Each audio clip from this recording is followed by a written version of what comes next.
الحمد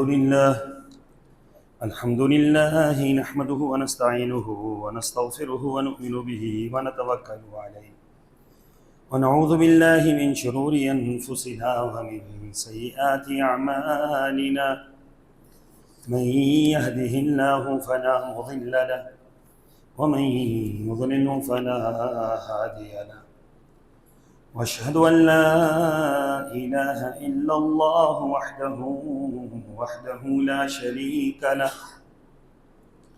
واشهد ان محمدا عبده ورسوله اما بعد فان احسن الكلام كلام الله واحسن الهدي هدي محمد صلى الله عليه وسلم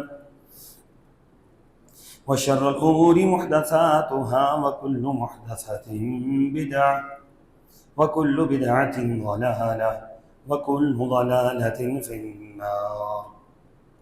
قال الله تبارك وتعالى في القرآن المجيد: أعوذ بالله السميع العليم من الشيطان الرجيم بسم الله الرحمن الرحيم إن الله يأمركم أن تؤدوا الأمانات إلى أهلها وإذا حكمتم بين الناس أن تحكموا بالعدل إن الله نعم ما يعظكم به إن الله كان سميعا بصيرا.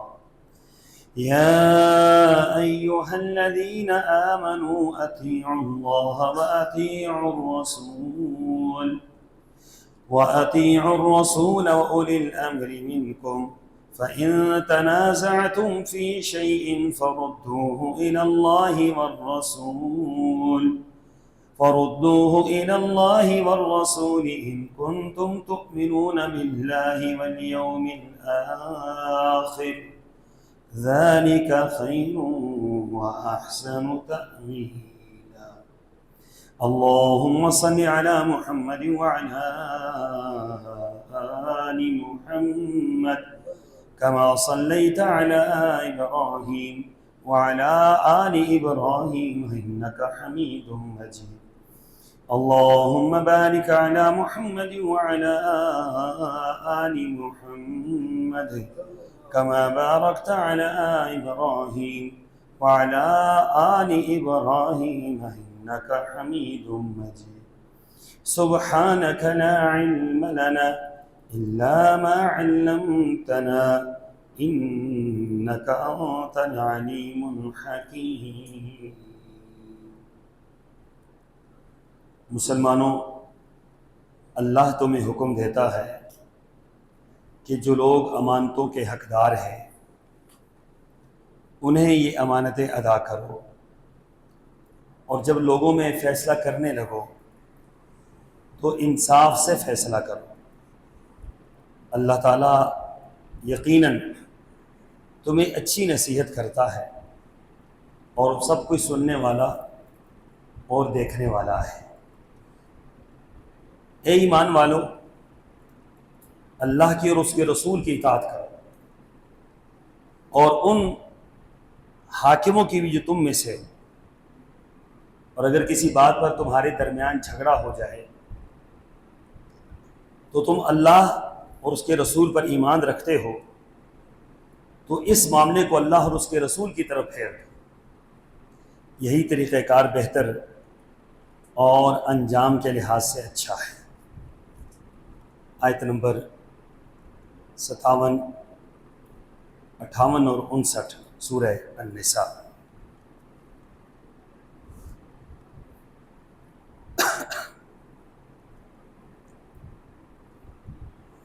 سامعین محترم، اللہ تبارک و تعالیٰ کی بے شمار حمد و ثنا جس کے وہ لائق ہے.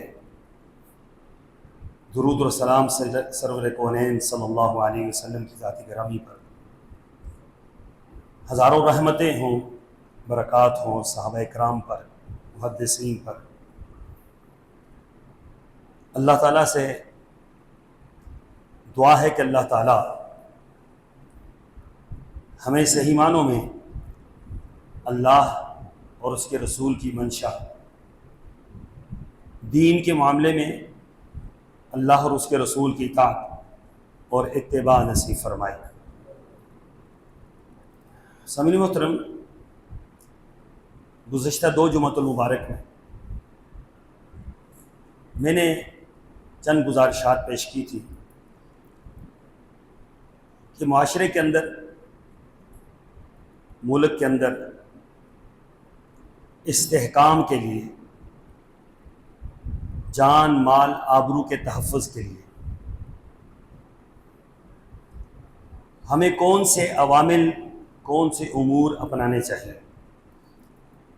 اور کون سے عوامل اور امور سے ہمیں گریز کرنا چاہیے۔ یہ بات آپ ذہن نشین کر لیں کہ اسلام بالذات حکمرانی کے تصور کو اتنی اہمیت نہیں دیتا کہ آپ حاکم بن جائیں۔ ایک پیغمبر نے 1 لاکھ سے زیادہ انبیاء میں سے ایک پیغمبر نے اللہ سے دعا مانگی، اور وہ ایسی دعا مانگی کہ جس دعا جیسی دعائی کوئی نہیں تھی۔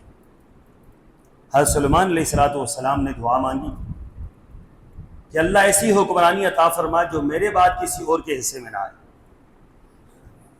اچھا، وہ جو حکمرانی حضرت سلیمان علیہ السلام نے اللہ سے مانگی تھی، وہ کس کے لیے تھی؟ وہ صرف اللہ کے دین کے لیے تھی۔ پیغمبر دنیا کے لیے کبھی نہیں مانگتا، پیغمبر آخرت کے لیے مانگتا ہے۔ تو اس بنا پر ان کی جو حکمرانی مانگنے کا جو سوال تھا وہ آخرت کے لیے تھا اور اللہ کے دین کے لیے تھا، اور اسی حکمرانی ہی کے ضمن میں حضرت سلیمان علیہ السلام کے وہ کارہائے نمایاں ہیں جو رہتی دنیا تک قائم رہیں گے۔ ان میں سے ایک مسجد اقصی بھی ہے کہ انہوں نے جو حکمرانی اللہ سے طلب کی، اللہ نے انہیں وہ عطا کی، تو انہوں نے استعمال کس کھاتے میں کی؟ وہ ایک دنیا کا نقشہ آج آپ کے سامنے نظر آتا ہے۔ دوسری بات، رسول اللہ صلی اللہ علیہ وسلم نے فرمایا کہ جس انسان کو 2 بندوں کے درمیان حاکم مقرر کیا گیا، 2 بندوں کے درمیان، کہ آپ ان دونوں کے درمیان حاکم ہیں، آپ ان دونوں کے درمیان فیصلہ کریں، اور وہ فیصلہ 2 افراد کے درمیان غلط کرتا ہے، کل اللہ تبارک و تعالیٰ کے ہاں اس نے اپنا بھی جواب دینا ہے، ان دونوں کا جواب بھی دینا ہے۔ آپ یہ اندازہ لگائیں کہ انسان اپنا جواب کل اللہ کے سامنے نہیں دے سکتا، دوسروں کا جواب کیسے دے گا؟ اب جو بستی کا حکمران ہے، علاقے کا حکمران ہے، پورے ملک کا حکمران ہے، اس کی کتنی بڑی ذمہ داری ہے کہ وہ لوگوں کے درمیان عدل اور انصاف اور مساوات کا معاملہ ملحوظ خاطر رکھے۔ دیکھیں، یہ جو حکمرانی ہوتی ہے پھولوں کی سیج تھوڑی ہوتی ہے، یہ حکمرانی یہ تو بہت ہی ذمہ داری والا کام ہے، بہت ہی اہم ترین منصب ہے۔ اب حضرات صحابہ کرام کو دیکھیں کہ جب وہ حکمران نہیں تھے تو ان کا انداز کیا تھا، اور جب حکمران بنے تو ان کا انداز کیا تھا۔ زمین و آسمان کا فرق پڑ گیا۔ حضرت عمر رضی اللہ تعالیٰ عنہ کی طبیعت بہت سخت، اتنی طبیعت کی سختی تھی کہ کوئی بندہ آپ کا سامنا نہیں کرتا تھا، لیکن جب حاکم بنے تو پھر طبیعت کے اندر اتنی نرمی آئی، اتنی نرمی آئی کہ ہر شخص جیسے چاہتا تھا آپ سے بات کرتا تھا، ہر ایک کی بات سن لیتے تھے، ورنہ وہ عمر بڑے بڑے صحابہ کرام آپ سے بات نہیں کرتے تھے۔ لیکن جب حکمرانی کا بوجھ آیا تو انہیں سمجھ آ گئی بات کہ میرے اوپر اب بہت بڑا بوجھ ان لوگوں کا ہے، ان میں سے ہر ایک کی بات میں نے سننی ہے، بات سمجھنی ہے، اور جو قابل عمل بات ہے اس کو قابل عمل بنانا ہے۔ اس لیے حضرت عمر رضی اللہ تعالیٰ عنہ، صحابہ فرماتے ہیں کہ جس قدر حکمرانی میں حضرت عمر رضی اللہ تعالیٰ عنہ رقیق القلب بنے، اتنا کوئی بھی رقیق القلب نہیں تھا، کہ انتہائی نرم مزاج ہو گئے۔ اس کی وجہ کیا تھی کہ یہ بہت بڑا بوجھ ہوتا ہے جو انسان کے اوپر پڑتا ہے۔ اور رسول اللہ صلی اللہ علیہ وسلم کی ایک اور حدیث ہے، آپ نے فرمایا جس انسان کو 2 بندوں کے درمیان حاکم بنا دیا گیا، اس کو بغیر چھری کے ذبح کر دیا گیا ہے۔ ہم تو یہ سمجھتے ہیں کہ یہ حکمران بننا یہ بڑی اچھی بات ہے، جب انتخابات آتے ہیں تو ہر بندہ یہی بات کہتا ہے کہ مجھے حکمران بننا چاہیے، جبکہ یہ بہت بڑی اور خطرناک ترین ذمہ داری ہے، اور اللہ تعالیٰ کے ہاں سب سے زیادہ اس کی مسئولیت کہ آپ کو اللہ تعالیٰ نے ذمہ دار بنایا ہے، قوم کا ذمہ دار بنایا، علاقے کا ذمہ دار بنایا۔ اب جو مسلمانوں کا حکمران بنتا ہے اس کا سب سے پہلا فرض کیا ہوتا ہے کہ لوگوں کی ایمان عقیدے کی حفاظت کرے، لوگوں کے دین کی حفاظت کرے۔ دنیا کے معاملات بہت بعد میں آتے ہیں، سب سے پہلے دین کی حفاظت آتی ہے۔ اللہ کے رسول صلی اللہ علیہ وسلم نے جب مکہ مکرمہ کے اندر آپ نے اعلان نبوت کیا تو مسائل تو بہت تھے، اس زمانے کے اندر۔ معیشت بھی ان کی خراب تھی، بدکاری بھی اس معاشرے کے اندر عام تھی، ظلم اور جبر بھی اس معاشرے کے اندر عام تھا، کئی طرح کے مسائل تھے، لیکن ابتدا کہاں سے کی؟ قولوا لا الہ الا اللہ، کہ لوگوں کی اصلاح ان کے عقیدوں سے شروع کی۔ آپ کا عقیدہ صحیح ہوگا، عقیدے کی بنا پر آپ کا عمل صحیح ہوگا، عمل کی بنیاد پر آپ کا کردار صحیح ہوگا، آپ کا کردار صحیح ہوگا تو پورے کا پورا معاشرہ کیا ہے؟ وہ درست سمت کی طرف چلا جائے گا۔ رسول اللہ صلی اللہ علیہ وسلم کی خدمت میں ایک شخص آیا، کہنے لگا اللہ کے رسول صلی اللہ علیہ وسلم کافی سارے میں گناہ کرتا ہوں، ان میں سے ایک گناہ چھوڑ سکتا ہوں، آپ مجھے بتلائیے کہ ان میں سے کون سا ایک گناہ چھوڑ دوں۔ تو آپ نے فرمایا کہ جھوٹ چھوڑ دو۔ اب یہ وعدہ کر کے آپ سے چلا گیا، گھر کے اندر گیا تو جا کر گناہ کا ارادہ کیا، خیال یہ آیا کہ اللہ کے رسول صلی اللہ علیہ وسلم پوچھیں گے کہ یہ کام کیا تھا نہیں کیا تھا، سچ بولوں گا تو حد نافذ ہوگی اور جھوٹ بولنا کوئی نہیں ہے، لہذا وہ گناہ ترک کر دی۔ دوسری بات کی طرف گیا، تیسری بات کی طرف گیا، چوتھی بات کی طرف گیا، ہر گناہ سے صرف ایک اس بنیاد پر رک گیا کہ میں نے جھوٹ نہیں بولنا۔ اب اگر آج کے دور میں حکمران یا رعایا اس بات کا فیصلہ کر لے کہ ہم نے جھوٹ نہیں بولنا تو معاشرہ تو خود بخود درست ہو جائے گا۔ حکمران یہ عوام سے جھوٹ بولتے ہیں، ان کو پتا ہے یہ دام فریب میں آ جائیں گے، اور جھوٹ اس لیے بولتے ہیں کہ جھوٹ کے بغیر عوام مانتی بھی نہیں ہے ان کی بات۔ اب عوام کیا کہتی ہے؟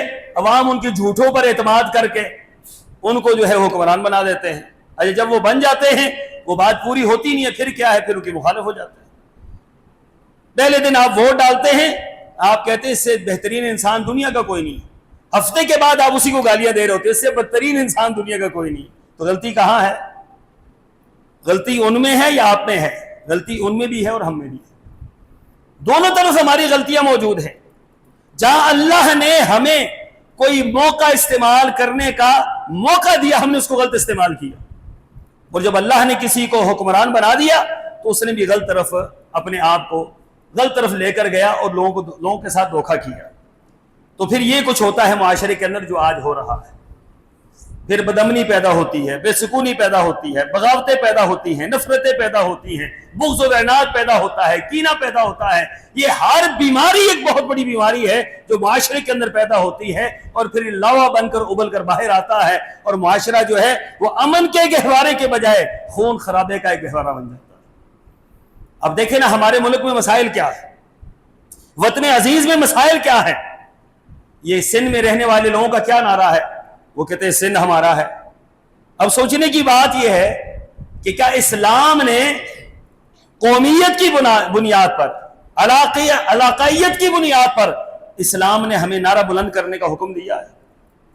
کیا اسلام ہمیں اجازت دیتا ہے کہ میں یہ بات کہوں کہ جناب یہ ہم پنجابی ہیں تو پنجاب ہمارا ہے؟ یہ آپ کیا نعرہ لگا رہے ہیں؟ رسول اللہ صلی اللہ علیہ وسلم پر قربان جائیں، آپ نے ایسے نعروں کو حرام قرار دیا۔ عصبیت کی بنیاد پر جو نعرہ لگتا ہے، قومیت کی بنیاد پر جو نعرہ لگتا ہے، علاقائیت کی بنیاد پر جو نعرہ لگتا ہے، آپ علیہ السلام نے کیا فرمایا؟ آپ نے فرمایا جس شخص نے عصبیت کا جھنڈا بلند کیا وہ ہم میں سے نہیں ہے۔ کیا معنی ہے؟ امام نووی رحمہ اللہ تعالی لکھتے ہیں کہ اس کا معنی ہے لیس من امتنا، اس کا میرے امت کے ساتھ کوئی تعلق نہیں۔ بے شک اپنے آپ کو کہتا رہے میں رسول اللہ صلی اللہ علیہ وسلم کا امتی ہوں. آپ نے عصبیت کا نعرہ لگایا, اور جس نے قومیت کا نعرہ لگایا آپ فرما رہے ہیں کہ یہ ہم میں سے نہیں ہے, کہ میری قوم فلاں ہے, میری قوم فلاں ہے. اور جس نے علاقائیت کا نعرہ لگایا آپ علیہ الصلوۃ والسلام فرما رہے ہیں فلیس منا, یہ بھی ہم میں سے نہیں ہے.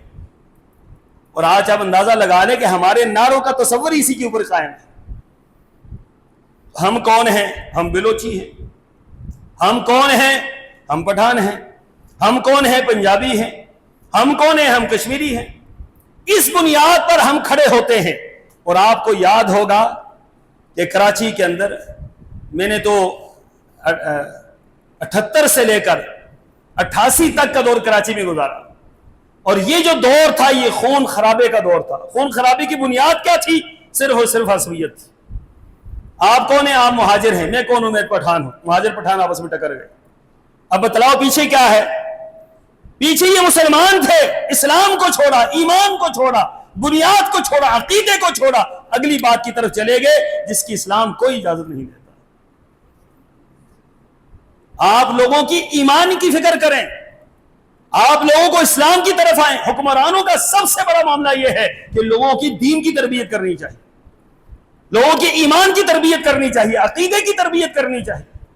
اور رسول اللہ صلی اللہ علیہ وسلم جن باتوں کو اپنے پاؤں کے نیچے رون ڈالا تھا حجۃ الوداع کے موقع پر, آپ نے فرمایا صحابہ کرام کو مخاطب کر کے کہ جاہلیت کی جتنی باتیں ہیں وہ ساری کی ساری آج میں اپنے پاؤں کے نیچے روند رہا ہوں.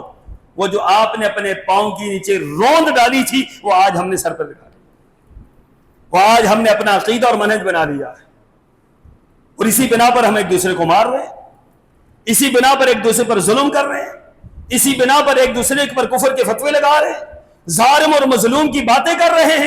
اسلام اس بات کی اجازت نہیں دیتا. ہم مسلمان ہیں, جو مسلمان ہے اگر وہ یہ بات کہتا ہے کہ میری بنیاد پنجابی ہونے پر ہے تو وہ پہلے اپنے اسلام کی فکر کر لے کہ اس کا اسلام تو ختم ہو گیا. ہم مسلمان ہیں, آپ کی پہچان مسلمان. یا ایھا الناس انا خلقناکم من ذکر و انثی وجعلناکم شعوبا وقبائل لتعارفوا ان اکرمکم عند اللہ اتقاکم. فرمایا لوگو, اللہ تبارک و تعالیٰ نے تمہیں ایک جان سے بنایا ہے, ایک جان سے تخلیق کیا. حضرت آدم علیہ السلام, اما حوا, اور اما حوا اور حضرت آدم کو اللہ نے مٹی سے بنایا. خلقناکم من ذکر و انثی وجعلناکم شعوبا وقبائل لتعارفوا. یہ تمہارے درمیان جو قبائل, جو گروہ ہم نے پیدا کیے, یہ کس لیے پیدا کیے؟ صرف تعارف کے لیے, صرف تعارف کے لیے کہ آپ کا تعارف یہ ہے, بس اس سے آگے کوئی بات نہیں. اور ساتھ ہی کیا فرمایا؟ ان اکرمکم عند اللہ اتقاکم. اللہ تعالیٰ کے ہاں بڑا کون ہے؟ اللہ تعالیٰ کے ہاں سید بڑے ہیں. کیوں؟ یہ سید ہے نا, سید تو سید ہی ہوتا ہے, ظاہر بات. وہ لوگ کہتے ہیں سید کی سین کو بھی سلام ہے, تو کرو وہی سید کی سین کو سلام. سید انہوں نے آپ کے عقیدے بگاڑ دیے, آپ کے عمل بگاڑ دیے, آپ کے کردار بگاڑ دیے, آپ کی شکلیں بگاڑ دی, ہر چیز آپ کی بگاڑ دی. کہتے ہیں سید کی سین کو سلام. کوئی سید نہیں, کوئی قومیت پرستی نہیں ہے, کوئی علاقائی پرستی نہیں ہے. اگر ہم لا الہ الا اللہ پڑھتے ہیں تو لا الہ الا اللہ کے بعد ہمیں یہ نظریہ رکھنا پڑے گا ان اکرمکم عند اللہ اتقاکم. اللہ تعالیٰ کے ہاں بڑا ہونا کس بنیاد پر ہے؟ اللہ تعالیٰ کے ہاں بڑا ہونا صرف تقوی کی بنیاد پر ہے. دو شخص آپ کے سامنے دنیا میں کھڑے ہیں, ایک کا نام حضرت بلال ہے, حسب, نسب, قوم, قبیلہ, خاندان, رنگ, نسل, حبشہ کے رہنے والے, کالے, لمبے ہونٹ, اور کوئی تصور نہیں ہے, غلام ہے. اور دوسری طرف کون ہے؟ دوسری طرف ابو لہب ہے, ابو جہل ہے. ابو جہل, ابو لہب, اللہ اکبر, ابو لہب قریش بنی ہاشم, رسول اللہ کے چچا. کتنا بڑا خاندان, کتنا قبیلہ اہم ترین خاندان, عظیم ترین خاندان. ہوا کیا ہے؟ رسول اللہ صلی اللہ علیہ وسلم پوچھ رہے بلال کیا عمل کرتے ہو؟ چلتے زمین پر ہو, پاؤں کی آہٹ جنت میں سنائی دیتی ہے. اور یہی قرآن فرما رہا ہے اس کے بارے میں جس کا حسب نسب بہت بڑا تھا, قبیلہ بہت بڑا تھا، بہت خوبصورت تھا، دیکھنے والے کہتے تھے لہب کا معنی کیا ہے؟ شولوں کا باپ۔ اتنا چہرہ چمکتا تھا کہ لوگ چہرے پر نظر نہیں کھا سکتے تھے۔ اب یہ خوبصورت چہرے والا، بڑے حسب نسب والا رسول اللہ کا قریبی رشتہ دار کیا ہے؟ قرآن نے کیا فرمایا؟ تبت یدا ابی لہب وتب۔ خاندان کام آ گیا، قوم کام آ گئی، نسل کام آ گیا، حسب نسل کام آ گیا۔ تبت یدا ابی لہب وتب ما اغنا عنہ مالہ وما کسب۔ فرمایا جو کچھ اس نے کمایا کچھ بھی کام نہیں آیا اس کا خیال یہ تھا میرا قبیلہ بڑا ہے، قبیلے کا ستیہ ناش ہو گیا۔ اس کا خیال یہ تھا کہ میں بڑا ہوں، اس کی بڑائی خاک میں مل گئی۔ اس کا خیال یہ تھا میرے پاس مال زیادہ ہے، مال اس کا تباہ و برباد ہو گیا۔ اس کا خیال یہ تھا حسب نسب میرا بہترین ہے، اللہ نے حسب نسب کا ستیہ ناش کر کے رکھ دیا۔ کیا فرمایا؟ ما اغنا عنہ مالہ وما کسب سیصلی نارا ذات لہب وامرأتہ حمالۃ الحطب۔ اس کو ہم جہنم میں ڈالیں گے، اس کو ہی نہیں ڈالیں گے، اس کی بیوی کو بھی ساتھ ڈالیں گے۔ کیوں؟ اس کی بیوی اس کا ساتھ دیتی تھی، گناہ میں اس کی معاون تھی، مبید تھی۔ اس لیے اللہ کے بندو، حضرت عمر رضی اللہ تعالیٰ عنہ مجلس کے اندر بیٹھا کرتے، بڑے بڑے قریش آتے تھے، حضرت عمر کھڑے نہیں ہوتے، آتے تھے بیٹھ جاتے تھے، جہاں جس کو جگہ ملی بیٹھ گئی۔ حضرت بلال آ گئے، دیکھا بلال آ رہے ہیں، اپنی جگہ سے اٹھ کر کھڑے ہو گئے۔ لوگ حیران رہ گئے، بڑے بڑے قریشی آئے، کھڑے نہیں ہوئے، بلال آئے کھڑے ہو گئے، یہ کیا معنی ہے؟ کہا بلال آگے آ جائے۔ بلال آگے آئے، یا سیدی بلال، بلال آپ میرے سردار ہیں، میرے پاس بیٹھ جائے۔ دنیا دیکھ رہی ہے یہ کیا منظر ہے، یہ بندہ کون ہے، کیا اس بندے کی حقیقت ہے؟ بتلایا کہ عمر کا خاندان، عمر کا قوم، عمر کا قبیلہ وہ عصبیت کی بنیاد پر نہیں ہے، وہ دین کی بنیاد پر ہے۔ ہمارا تعلق اگر دین کی بنیاد پر ہوگا، وہ یہ دین کی بنیاد پر قائم کیا ہوا تعلق کبھی کمزور نہیں ہوتا ہے۔ اور دنیا کی بنیاد پر خاندان، قوم، قبیلہ، علاقہ، اس کی کوئی حیثیت نہیں ہے۔ جب اس کی حیثیت نہیں ہے، اس کی بنا پر قائم کیا ہوئے تعلق کی کیا حیثیت ہو سکتی؟ صحابی رسول اللہ صلی اللہ علیہ وسلم کے غزوہ احد کے اندر گرفتار ہو، ان کے بھائی گرفتار ہوئے، یہ پاس سے گزر رہے ہیں، دیکھا بھائی کو باندھا جا رہا ہے، تو کہنے لگے کس کے باندھنا ذرا اس کو۔ وہ ان کے بھائی تھے جس کے بارے میں کہہ رہے ہیں اس کو کس کے باندھنا ذرا،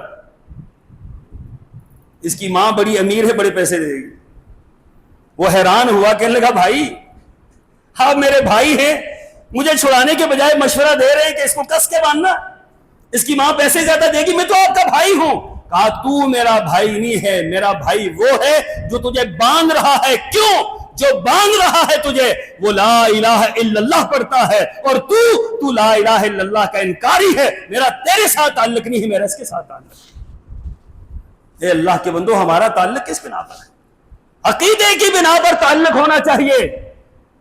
حکمران کا عقیدہ صحیح ہو، آپ کے عقیدے کی صحیح تربیت کرتا ہو، صحیح تعلیم دیتا ہو، تو ایسے حکمران آپ کے لیے اللہ کی نعمت۔ اور اگر ان کا عقیدہ بھی ٹھیک نہیں ہے، وہ آپ کو عقیدے دین کی طرف لاتے ہی نہیں ہیں، اور ہمارے حکمرانوں کی یہی بدنصیبی، جو بغاوتیں، شورشیں پیدا ہو رہی ہیں، یہ اللہ کا عذاب ہے، اللہ کا عذاب۔ اس کو معمولی باتیں نہ سمجھیں، اللہ کا عذاب ہے۔ کیوں؟ کہ ہم لوگوں نے اللہ سے کی ہوئی وعدوں کو پورا نہیں کیا۔ یا بنی اسرائیل اذکروا نعمتی التی انعمت علیکم وَأَوْفُوا بِعَهْدِي أُوفِ بِعَهْدِكُمْ، فرمایا اے بنی اسرائیل اللہ سے کیے ہوئے وعدوں کو پورا کرو۔ آپ نے اللہ سے وعدے کیے تھے اللہ ہمیں ملک دے، اللہ ہمیں حکومتیں دے، ہم اسلام کو لے کر آئیں گے، قرآن و سنت کا نفاذ کریں گے، آپ کا آئین اسلامی، آپ کا دستور اسلامی، آپ کی بنیاد اسلام، لیکن آپ کے اندر اسلام موجود نہیں ہے۔ یہ سب سے بڑا مسئلہ ہے ہمارا۔ لیکن سب باتوں کے باوجود یاد رکھیں، سب باتوں کے باوجود اللہ تعالیٰ نے ہماری ذمہ داری یہ لگا رکھی ہے کہ ہم 3 باتوں کو مد نظر رکھیں۔ نمبر 1، فتنہ اور فساد میں نہ پڑے، افتراق انتشار میں نہ پڑے، گروہ اور جتھوں کا ساتھ نہ دیں، مسلح جد و جہد میں شرکت نہ کریں، ایسی بغاوت کا ساتھ نہ دیں جس بغاوت کی بنیاد ہی دین کے خلاف ہے۔ اب مجھے بتلائیں کہ جتنی بھی بغاوتیں ہو رہی ہیں ان کی بنیاد دین ہے؟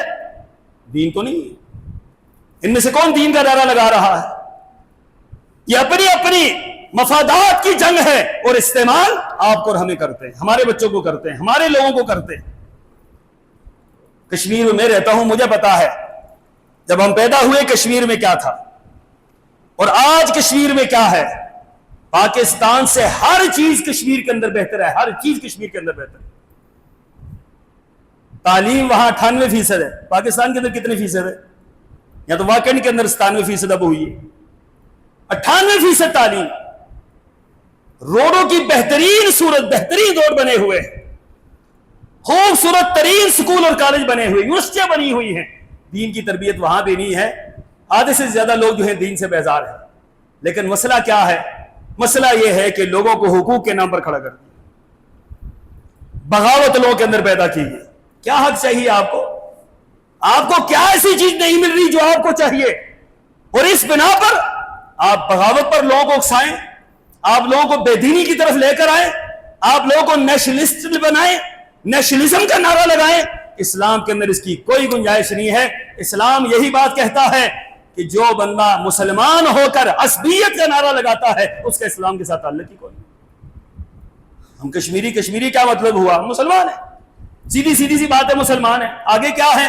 علاقہ ہمارا کشمیر ہے، بات ختم ہو گئی۔ نہ اس میں فضیلت، نہ اس میں مظلومیت، نہ اس میں ظالمیت، کچھ بھی نہیں۔ اس کو آپ اگر بنائیں گے ہتھیار لوگوں کو گمراہ کرنے کا، تو یاد رکھو اللہ تعالیٰ کے ہاں آپ کو اپنا بھی جواب دینا ہے، ان لوگوں کا بھی جواب دینا ہے۔ اس لیے فرمایا یاد رکھے پہلی بات کہ کبھی بھی ان چیزوں کا حصہ نہ بنے۔ دوسری بات، لوگوں کے عقائد بدل رہے ہیں، نظریات بدل رہے ہیں۔ آج کسی کا نظریہ کچھ ہوتا ہے، کل کچھ ہو جاتا ہے۔ تو رسول اللہ صلی اللہ علیہ وسلم نے فرمایا تھا ایسا زمانہ آئے گا، ایسا دور آئے گا، صبح کو بندہ مومن ہوگا، شام کو کافر ہوگا، شام کو مومن ہوگا، صبح کو کافر ہوگا۔ جب ایمان اس حالت تک پہنچ جائے کہ صبح اور شام میں لوگوں کے نظریات، عقائد بدلنا شروع ہو جائیں، تو جس کو آپ اپنا رہبر بنا رہے ہیں سوچ سمجھ کے رہبر بنائیں کہ کہیں ہمیں ڈبو نہ دیں۔ اپنا جس کو حاکم بنا رہے ہیں، رہبر بنا رہے ہیں، رہنما بنا رہے ہیں، سوچ اور فکر کے ساتھ بنائیں کہ کہیں ہمیں بھی تباہ نہ کر دے۔ یہ ڈوبے گا تو ہمیں بھی ڈبوئے گا، یہ تباہ ہوگا ہمیں بھی تباہ کرے گا۔ تو دوسری اہم ترین بات کہ جب آپ کسی کو اپنا رہبر بنائیں تو بہت سوچ سمجھ کے بنائیں۔ پہلے دین کو مقدم رکھیں کہ یہ میرا دین پورا کرے گا یا نہیں کرے گا، اس کا عقیدہ کیا ہے، اس کا دین کیا ہے، اس کا منہج کیا ہے، اس کا راستہ کیا ہے، دین کا فہم کیا ہے، قرآن و سنت کی اس کے اندر کتنی صلاحیت ہے سمجھنے کی، سلف صالحین کو کس قدر یہ بہتر سمجھتا ہے۔ جب کوئی بندہ ان تمام چیزوں پر پورا اترتا ہو اس کو اپنا رہبر بنا دے۔ اور تیسری اور اہم ترین بات، اگر جنگ و جدل شروع ہو، بغاوتیں شروع ہو، تو پھر کیا کرنا چاہیے؟ باغی بن جانا چاہیے یا کنارے پہ ہو جانا چاہیے؟ جمہوری نظام ہے تو باغی بن جائیں، خوش ہوں گے سارے کہ جی یہ تو بات ٹھیک ہے، نکلو مارو مر جاؤ، لڑو لڑا لو۔ نہیں، اسلام کیا کہتا ہے؟ رسول اللہ صلی اللہ علیہ وسلم نے خود فرمایا، تربیت فرمائی صحابہ کرام کی، فرمایا فتنوں کے دور میں کیا کرنا ہے، جب سمجھ نہ آ رہی ہو کون حق پہ ہے کون باطل پہ ہے، کیا معاملہ ہے، کیا مسئلہ ہے، کیوں جنگیں ہو رہی ہیں، کیوں لڑائیاں ہو رہی ہیں، کیا نعرے لگ رہے ہیں، فرمایا اس صورت میں کیا کرو، اپنے آپ کو الگ تھلگ کرو۔ وَلْيَسْعَكَ فِي بَيْتِهِ، فرمایا اپنے گھروں کے اندر زیادہ رہو، اپنی اصلاح کرو، اپنے بچوں کی اصلاح کرو، خاندان کی اصلاح کرو، قوم قبیلے کی اصلاح کرو، جہاں تک تمہارا بس چلتا ہے۔ ان جتھوں کا ساتھ نہ دو، ان گروہوں کا ساتھ نہ دو، ان لوگوں کا ساتھ نہ دو، ورنہ یہ تو ہلاک ہوں گے، تمہیں بھی ہلاک کر ڈالیں گے، یہ تباہ ہوں گے، تمہیں بھی تباہ کر ڈالیں گے، یہ تو دین سے ہٹے ہوئے تمہیں بھی دین سے ہٹا دیں گے۔ اے اللہ کے بندو، آپ کے سامنے دو نقشے ہیں، بڑی درد والی بات ہے، میں جمعے کے دوران بیان کروں تو مجھ سے یہ والی بات ہوتی کبھی نہیں ہے، جس کا عینی شاہد میں خود ہوں، آپ بھی ہیں، ظاہر بات ہے۔ لال مسجد کا واقعہ آپ کے سامنے ہے۔ کیا کیا تھا مولانا عبدالعزیز صاحب نے؟ انہوں نے کہا ہم نے اسلام نافذ کرنا ہے، خروج کیا انہوں نے، اسلام نافذ ہو گیا۔ 350 بچیاں 350 بچیاں ماری گئی تھی۔